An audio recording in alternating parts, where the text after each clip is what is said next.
Olá, amigos da Jovem Pan, estamos aqui na Live Jovem Pan, hoje com o Fábio Osterman, ele que é cientista político, professor universitário e também presidente do Livres, antigo PSL. Seja bem-vindo ao Jovem Pan. Olá, Arthur, olá, ouvintes e espectadores da Jovem Pan, prazer estar aqui batendo um papo sobre os assuntos do dia. Tá certo, vamos começar então falando sobre política. Como é que tu analisa o cenário político atual do país hoje?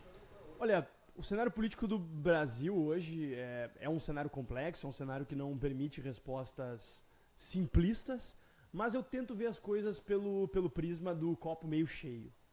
É óbvio que tem vários problemas, é óbvio que a gente não pode ignorá-los, mas eu busco ver as oportunidades de renovação e as oportunidades de a gente encontrar saídas para esses problemas. E eu me baseio nesse meu otimismo, e eu sou um otimista em relação à política. Se eu não fosse, eu já teria, enfim, talvez mudado de país ou ter ido fazer alguma outra coisa. Mas eu sou um otimista porque eu percebo que existe uma mudança no ar. As pessoas estão se interessando mais, as pessoas estão se engajando mais. O uso das redes, tanto sociais quanto redes não virtuais, tem tido um papel importantíssimo na construção de caminhos na política. Então eu vejo uma perspectiva muito legal de a gente ter, a partir do ano que vem, uma mudança significativa na política brasileira. Tá certo, e essa mudança viria a partir do quê? Da renovação, de novos nomes? Olha, ela passa necessariamente, é óbvio, pelo voto, mas ela passa também pela mudança de atitude das pessoas. Eu acho que os fatos que transcorreram, em especial, talvez, desde 2013, desde aquelas manifestações, aquele período de efervescência democrática, em que todo mundo achou que tudo era possível e tal, e que depois a gente teve aquela grande frustração em 2014 com a reeleição de um projeto político fracassado já à época e que levou o país para a pior recessão da sua história. Após isso, a gente teve novas manifestações que conseguiram mostrar para as pessoas que sim, é possível ter mudanças pela mobilização, é possível ter realmente algo de novo, algo construído a partir da base. E eu acho que está na hora de esses movimentos se transformarem para a via política. É isso que eu e meus colegas do Livres temos tentado fazer, por meio da construção desse movimento dentro de um partido. Para quem não sabe, o Livres é um movimento de renovação do PSL, que é um partido... Pois é, explica para os nossos ouvintes como é que se denominou essa mudança. Bom, o PSL era um partido tradicional, um partido fundado em 1998, sob o nome de Partido Social Liberal, que apesar de ter o liberalismo, ou seja, a defesa da liberdade na política, no seu DNA, acabou, de certa maneira, se perdendo em meio aos vícios da política tradicional. Então, a partir do final de 2015, se reuniu dentro do partido um grupo disposto a mudá-lo a partir de um movimento de renovação. E assim a gente fundou o Livres, que foi lançado em janeiro de 2016, com a pretensão de mudar esse partido, de torná-lo um partido realmente participativo, um partido limpo, um partido com diretrizes claras, com uma agenda política para o país, e que se propusesse a realmente renovar o partido, mudar o partido, para que o partido pudesse mudar a política do Brasil. Correto. E falando em política do Brasil, a gente não pode esquecer nunca do nosso estado e da nossa cidade. O Rio Grande do Sul vem passando sim por uma turbulência que não é de agora e já vem muito tempo. Como é que tu analisa essa questão? Olha, a situação do Rio Grande do Sul não é fácil, não é novidade para ninguém. A da nossa cidade, também Porto Alegre, é bastante complicada, mas a gente precisa entender que essa complicação decorre das nossas atitudes. A falta de horizonte político para o Rio Grande do Sul decorre sim da nossa omissão, decorre sim das nossas decisões equivocadas no passado.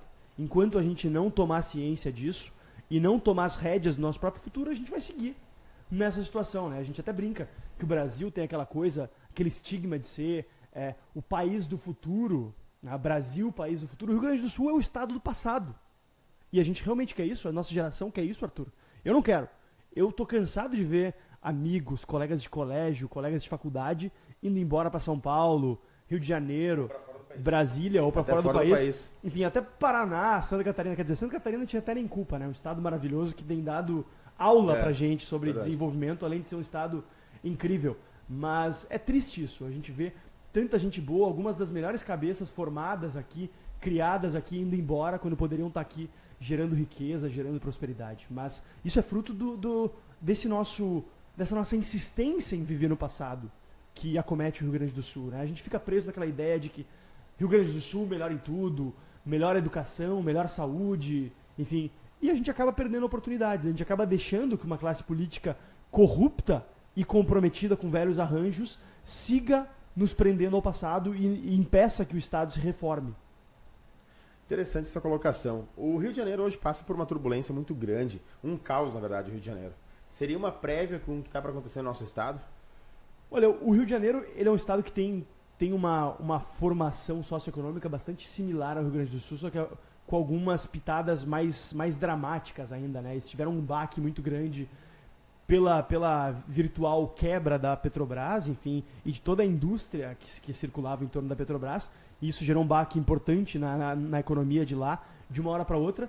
Mas também é um estado com uma cultura política muito arraigada, uma cultura política muito tradicional, que acabou se permitindo que se fizessem arranjos corruptos que estão hoje, que enfim, praticamente destruíram a política do Estado. Aqui no Rio Grande do Sul a gente não chegou numa situação tão grave ainda, mas a gente está à beira disso.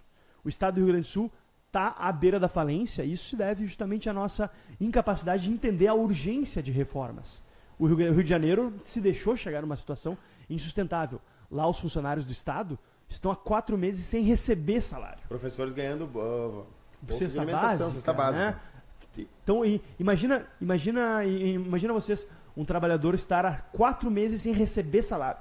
O que é diferente de receber atrasado, o que é diferente de receber parcelado. Lá no Rio de Janeiro se deixou chegar numa situação insustentável que a gente não pode deixar que se chegue no Rio Grande do Sul.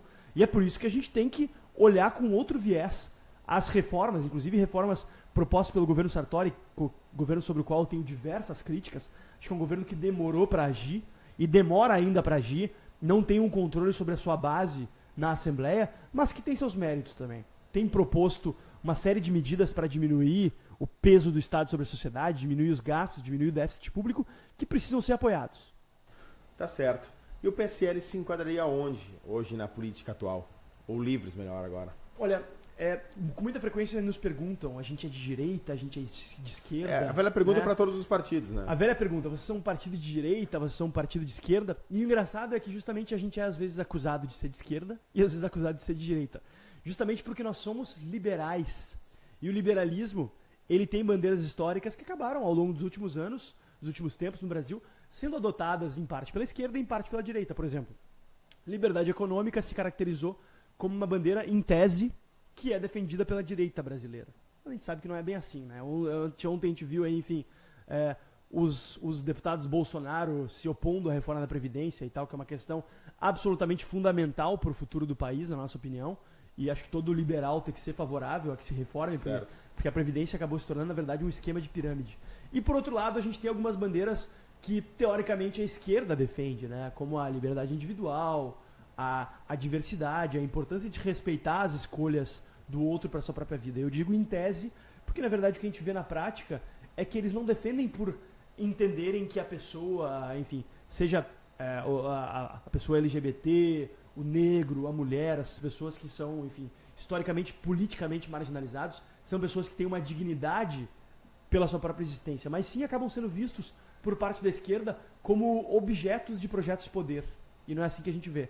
A gente reconhece todo indivíduo como dotado de uma relevância, de uma dignidade própria por si só, e que deve ter o direito de exercer sua liberdade e, claro, arcar com os custos e consequências dessa liberdade, mas que a gente deve ter um conjunto de instituições que promovam o exercício da liberdade e não promovam o paternalismo, o mando do governo, o mando da política e a preponderância da política sobre a sociedade. Então, enfim, só para explicar, não somos nem de direita nem de esquerda, porque a gente justamente acredita que essa dicotomia direita-esquerda empobrece o debate. A gente não precisa ficar preso nela. Eu acho que faz muito mais sentido, cada vez mais, a gente dividir entre liberais e antiliberais, ou entre autoritários e libertários, sejam aqueles que querem exercer autoridade sobre as tuas decisões pessoais em relação à tua vida, teu corpo, teus horizontes de vida, ou em relação ao teu bolso e o fruto do teu trabalho. Certo. Em vários momentos tu já se encontrou com o Bolsonaro, né? Como é que tu analisa a questão Bolsonaro hoje? Ele que é um dos fortes candidatos à presidência do país. Olha, eu tive a oportunidade de participar de um debate com o Bolsonaro ano passado, num fórum em São Paulo. Até recomendo aos ouvintes, espectadores aí que dêem uma olhada no YouTube, até tá lá, procurem por Fábio Osterman Bolsonaro, vocês vão encontrar. Foi um debate bastante ilustrativo, na minha opinião, a respeito das ideias, dos limites e do alcance do Jair Bolsonaro.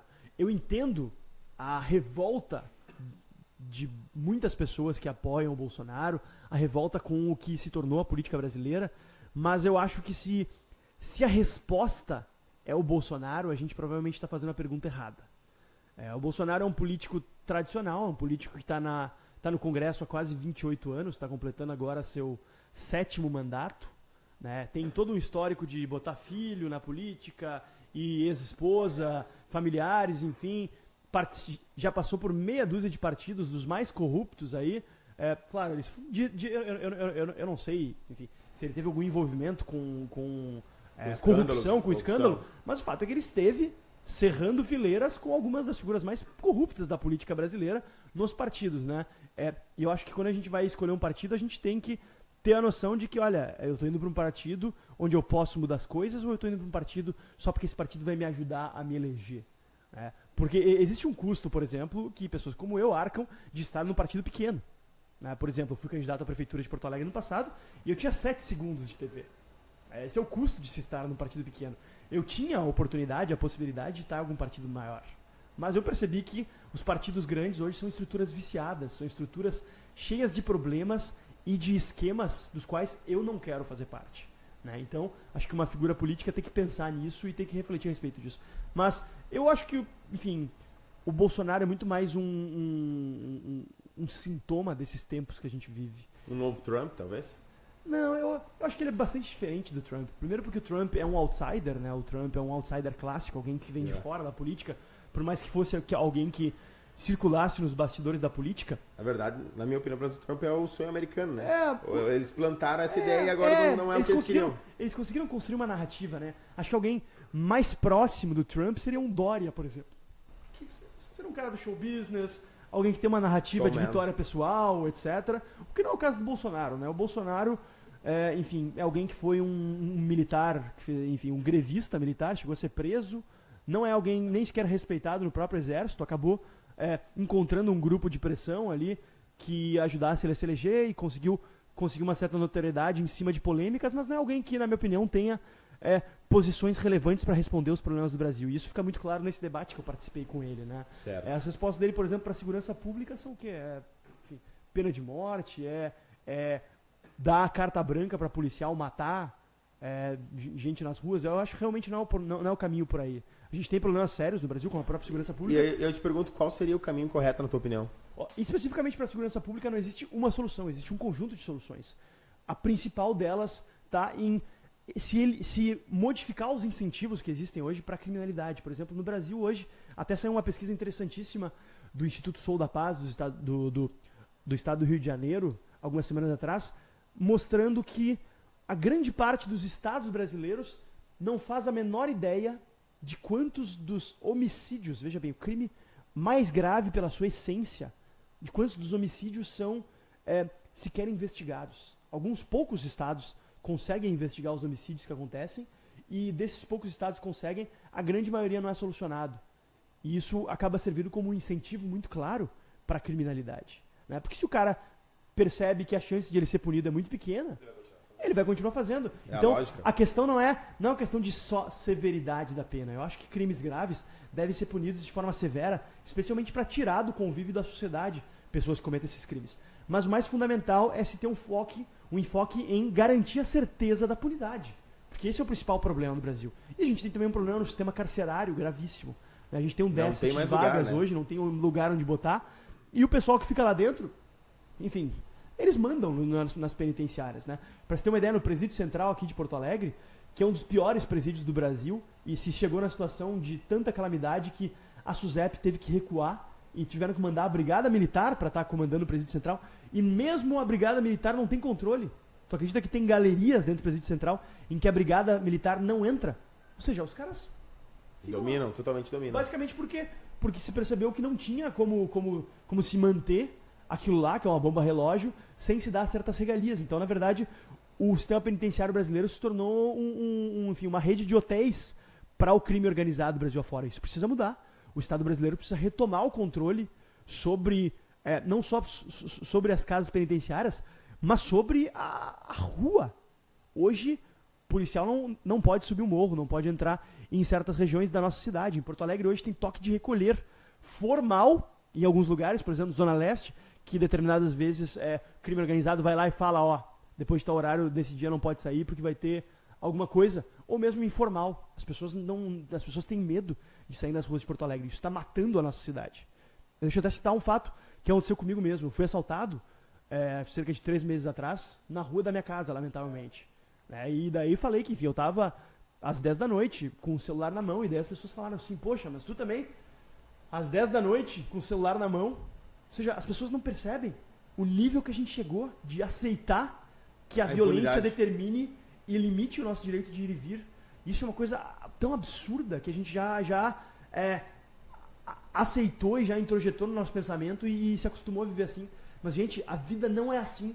A vida não precisa ser assim, sabe? A maioria dos países do mundo, a vida não é assim. A maioria das cidades do mundo, a vida não é assim. Não tem por que a gente precise se conformar com isso na cidade de Porto Alegre. E qual seria a medida extrema, ou melhor, a primeira medida que teria que ser tomada? O mais fundamental nesse momento é se reposicionar os esforços do Estado com E maiúsculo, ou seja, do aparato estatal, seja em âmbito federal, em âmbito estadual ou em âmbito municipal, para a segurança pública e para a administração da justiça. O governo federal, a gente teve durante o governo Dilma um caso extremo, não sei se tu lembra, mas o governo Dilma chegou ao nível do absurdo de ter 39 ministérios. Ou seja, um governo que tem 39 prioridades, na verdade não tem prioridade nenhuma. E o que a gente precisava mesmo era que o governo priorizasse a segurança pública como a base de tudo. Porque sem segurança não tem saúde, sem segurança não tem educação, sem segurança não tem geração de riqueza, porque, enfim, as pessoas, as empresas param de produzir, os grandes empresários param de querer viver no Brasil. Tem um caso que eu acho exemplar. Eu não sei se você conhece o Flávio Augusto, que é um dos empreendedores que eu mais admiro. É o dono do Wise Up, é o dono, enfim, hoje dono de time de futebol, de vários empreendimentos. Ele é um cara que fala, olha, eu queria viver no Brasil, mas eu não posso viver no Brasil, porque senão a minha família vai ser sequestrada na primeira oportunidade. As pessoas, meus amigos vão ser sequestrados. Ele estando no Brasil, ele é um risco para as pessoas que ele gosta, então ele não pode viver no Brasil, e isso afasta pessoas com potencial empreendedor, isso afasta empreendimento, isso afasta a geração de riqueza, isso afasta a geração de emprego. E é por isso que o nosso país está nessa situação. E, infelizmente, os nossos governantes evitam enxergar essa realidade, tanto no âmbito federal quanto no âmbito governamental, em que o governador Sartori tem sido absolutamente negligente em relação à segurança pública, que ele sabia que era um problema desde governos anteriores e fez nada ou muito pouco, agora já sinalizou com a realização de um concurso público para o ano que vem. Mas, enfim, para os milhares de gaúchos que foram assassinados, que foram roubados, que foram sequestrados ao longo desses 3 anos, vai ser tarde demais, infelizmente. E mesmo aqui na nossa prefeitura, em que a gente tem um aparato da Guarda Municipal que poderia ser usado para a segurança pública, enfim, de forma suplementar à Brigada Militar, é claro, mas não tem sido usado, tem sido usado de maneira muito insuficiente. O aparato da Guarda Municipal hoje em Porto Alegre, ele é totalmente insuficiente sequer para fazer a guarda e vigilância dos prédios municipais, quanto mais para vigiar as áreas públicas, que poderia ser uma atuação importante da Guarda Municipal também. E tratando de município, como é que tu avalia o prefeito Marquesan? Olha, obviamente, eu não votei no Marquesan no primeiro turno, né, até porque eu votei em mim mesmo. E apesar das minhas divergências com o Marquesan, eu dei um voto de confiança a ele, no início do mandato, de acreditar que ele queria realmente acertar, que ele queria unir forças, que ele queria se cercar de pessoas qualificadas e permitir que essas pessoas trabalhassem. Mas hoje a realidade dos fatos força a mim e a muitos porto-alegrenses que apoiaram o Marquesan, que estenderam a mão para que a gente pudesse ter uma cidade melhor. A realidade dos fatos nos força a rever essa posição, né? Porque eu acho que ele tem se isolado de pessoas e grupos que seriam importantes para construir saídas e soluções para a nossa cidade, e por motivos que não são razoáveis, né? Acho que ele precisa realmente começar a deixar que o secretariado dele trabalhe, a que os técnicos da prefeitura trabalhem. Ele precisa deixar que a cidade prospere e, por favor, parar de brigar com oposição, com situação, com pessoas que querem colaborar com a construção de soluções, e parar de achar que ele é a única pessoa na face da terra que sabe, que conhece os problemas de Porto Alegre e que sabe a solução para eles.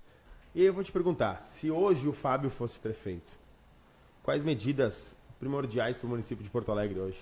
Olha, desde o primeiro dia de administração, eu teria feito algo que eu fiz durante a campanha, que foi buscar trazer a público o fato de que, olha, existem soluções, existem medidas duras a serem tomadas. A atual situação fiscal da prefeitura é insustentável.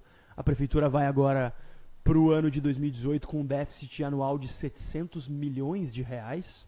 Isso, enfim, é quase 10% do orçamento anual da prefeitura, ou seja, é um déficit absurdo, é um déficit insustentável, que demanda reformas mais urgentes. Então, eu buscaria fazer todo o esforço para dialogar com a sociedade e perceber que, olha, a briga aqui é ou cada centavo gasto a mais botando o dinheiro na Carris, que, enfim, com todo o respeito que eu tenho aos trabalhadores da Carris, eu sou, inclusive, um usuário das linhas de ônibus da Carris, sou um usuário frequente do T1, do T7, do T5, mas não há motivo para se ter uma empresa municipal de ônibus.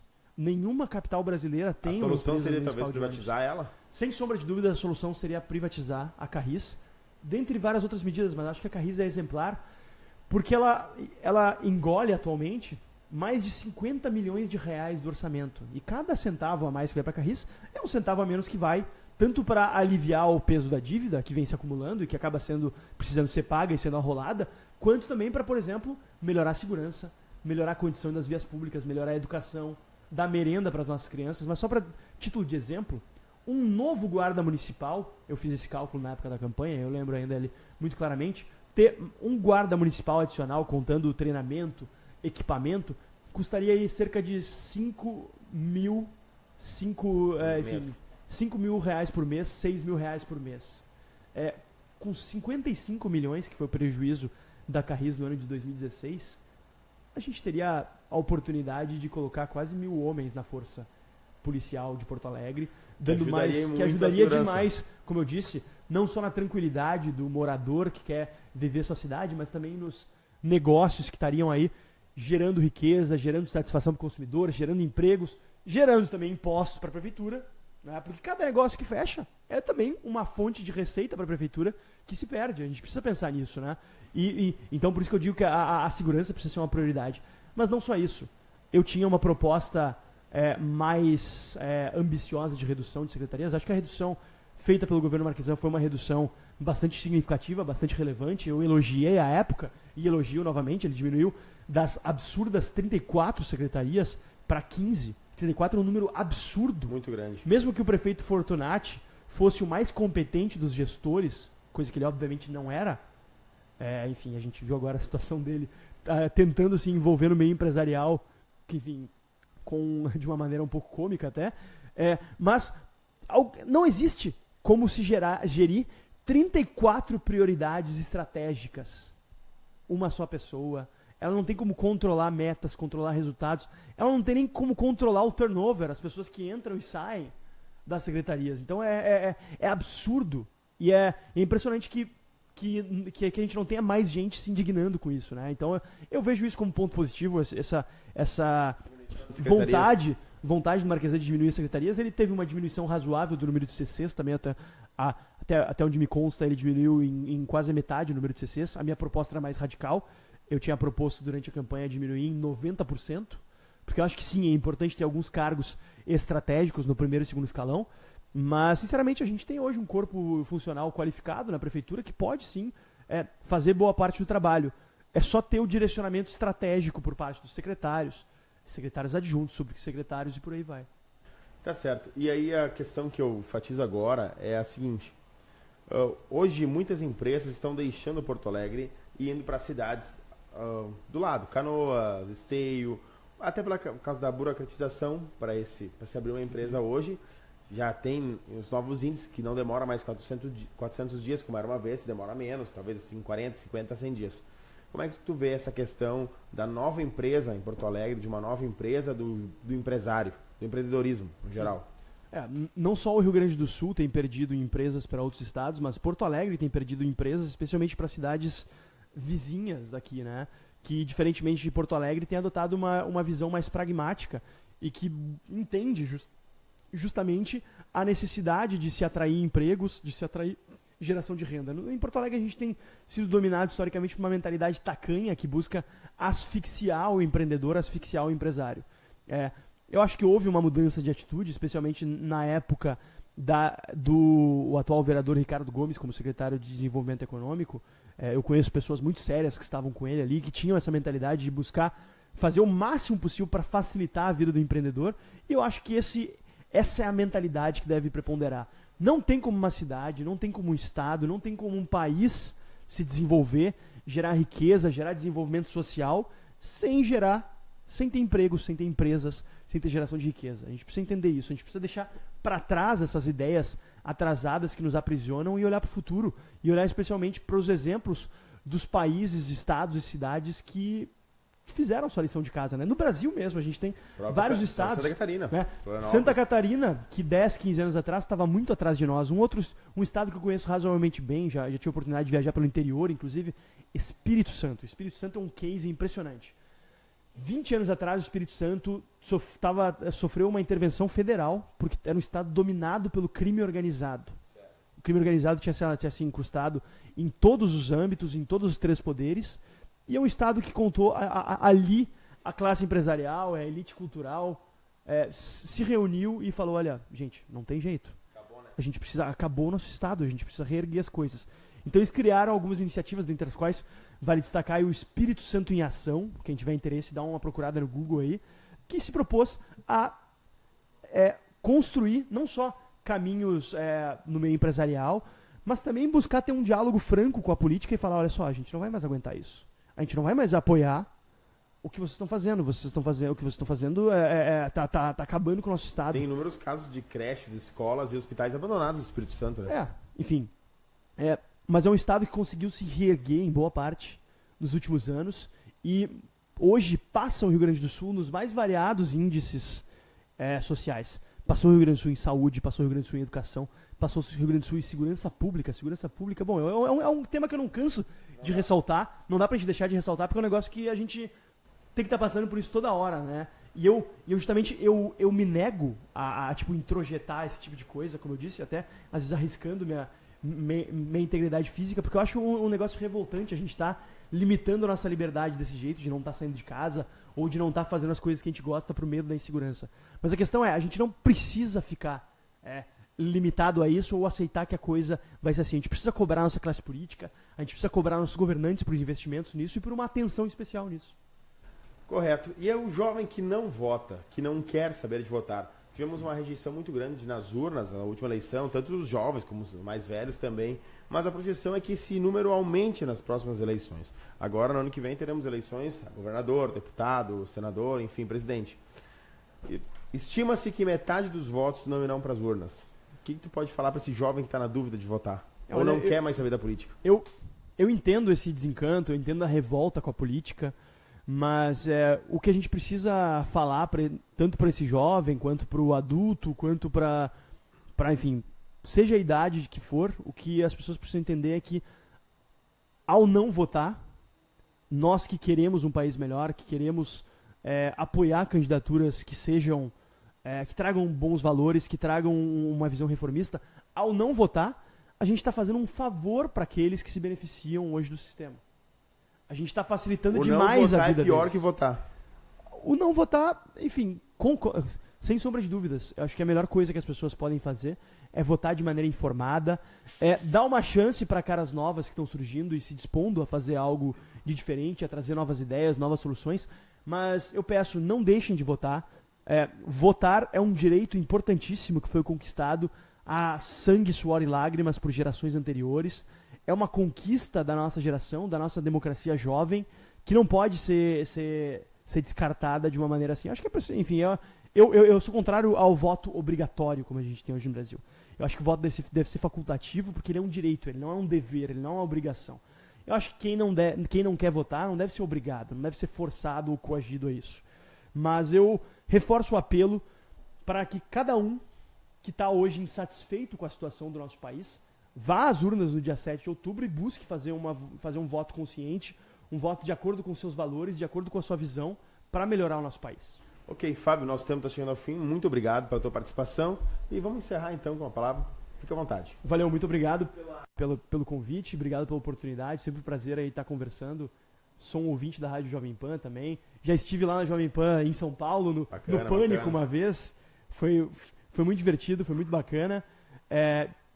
Aguardo próximas oportunidades, fico à disposição aí pro pessoal que quiser seguir com esse papo ou tiver perguntas aí nas redes sociais, só procurar por mim aí, Fábio Osterman, minha página facebook.com/página do Fábio, também Twitter, Instagram, enfim, fico à disposição. Valeu, pessoal. Tá certo, muito obrigado. Esse é Fábio Osterman, ele que é professor universitário, cientista político e presidente do Livres, antigo PSL. Muito obrigado, até mais. Tchau.